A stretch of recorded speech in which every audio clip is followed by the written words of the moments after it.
huwag nyo akong patayin.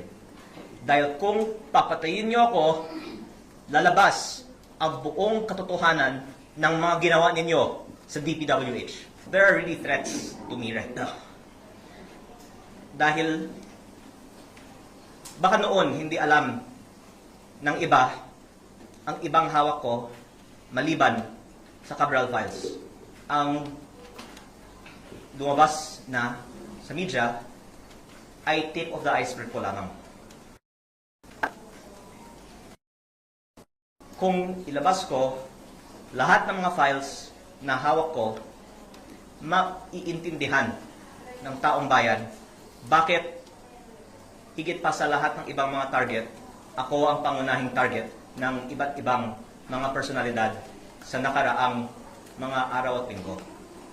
At the more na inaatake ako, the more na nakikita ng taong bayan na tila may dahilan na nais ng iba na patahimikin ako, at ako naman po ay nakikinig sa payo ni Senator Ping Lacson na wag bara-bara, kaya yung mga hawak kong ebidensya higit pa sa Cabral Files ay hindi ko inilalabas. Pero ang taong bayan na mismo ang pwedeng makakita na tila may dahilan na napakaraming mga personalidad ay umaatake sa akin.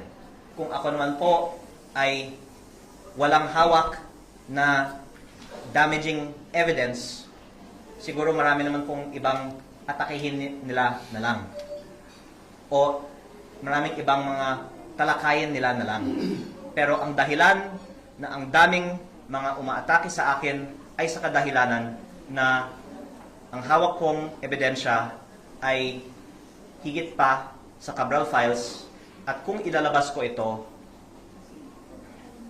malaki ang magiging consequences nito para sa ating bansa, at dahil sila po ay nagmamonitor sa ating press con ngayon, ako po ay sumusunod sa payo ni Senator Ping Lacson na wag bara-bara. Basta wag nyo akong patayin.